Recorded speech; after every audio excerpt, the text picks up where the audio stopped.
This Australian politician is complaining about his €350,000 salary, or roughly $411,000, that is not big enough for him to live on.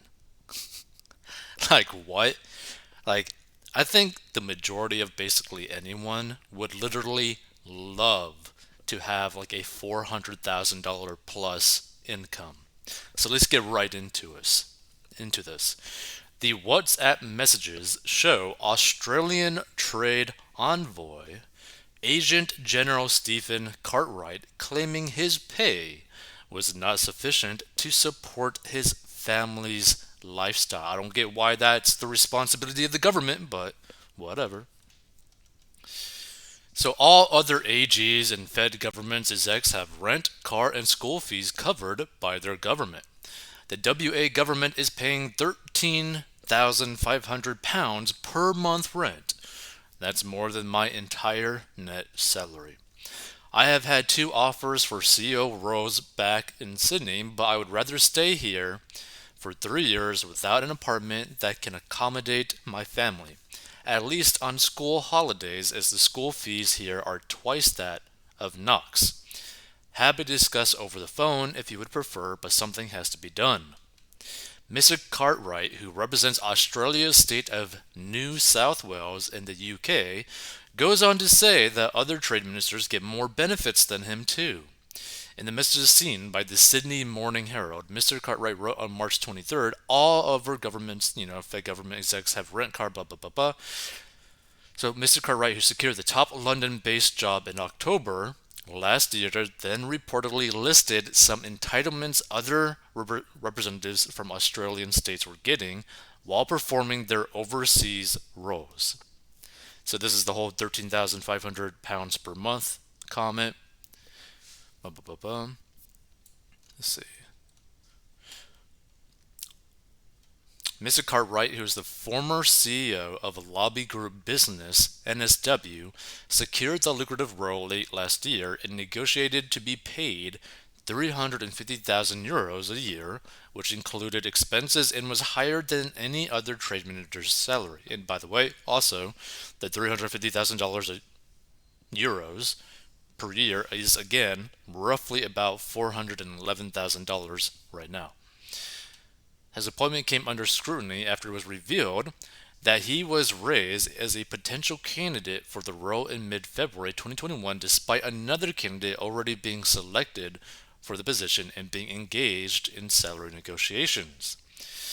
A NSW parliamentary inquiry heard from Dr. Maureen Broadbent, managing partner of NGS Global, that former Secretary of NSW Treasury Michael Pratt asked her firm to interview Mr. Cartwright for the role. Mr. Cartwright emerged as the frontrunner for the position and engaged in protracted salary negotiations with Dr. Broadbent and Investment NSW. The inquiry heard Mr. Cartwright had been assured by former Trade Minister John Berliario and former NSW Treasurer Dominic Perrottet that his base salary would be augmented by generous allowances. After suggesting a salary in the ballpark of $800,000, Mr. Cartwright ultimately negotiated a package of $600,000 per year, which included expenses and was higher than any other trade minister's salary. And here's the thing, right? It's obviously always better to try to make as much money as you possibly can, but at the same time, if you spend all of that money, it literally does not matter what your income is, right? Because basically, there's no difference between someone who's making $400,000 a year living paycheck to paycheck and someone living, well, making like $50,000 a year living paycheck to paycheck, right? If you're both living paycheck to paycheck, there's really no difference, right? So it really comes down to how are you managing your money?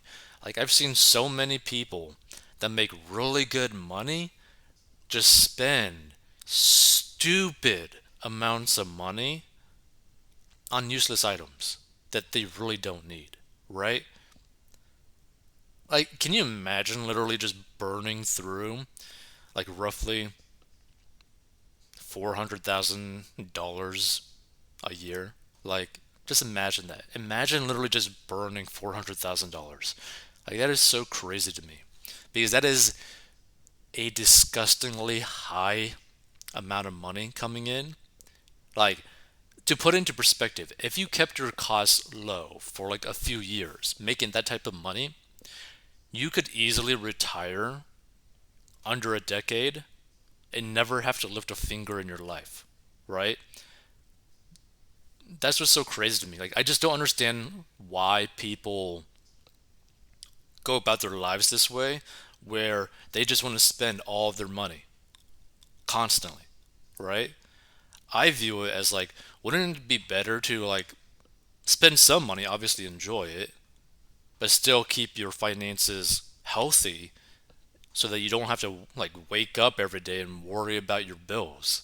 Like, I don't understand why people just spend this type of money.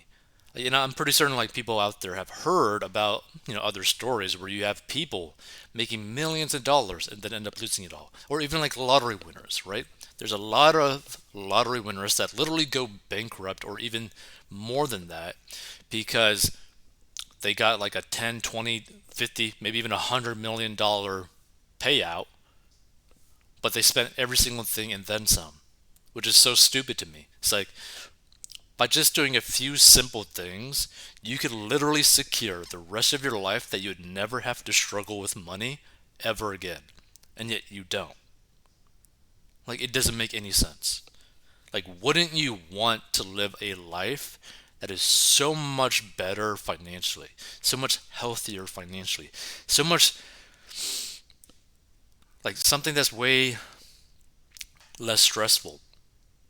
Like, if you have to wake up every day worrying about your finances when you were making really good money, I think it's just stupid. Like, you were just being stupid.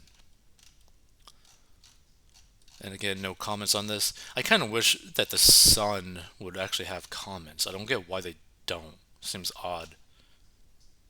Really odd. Maybe they don't want to be like responsible for some of the comments on their thing, but either way, feel free to give your thoughts on this. Like, how would you react to getting paid $400,000 a year, right? Like, what would your thoughts be on that? How would you manage your money like that?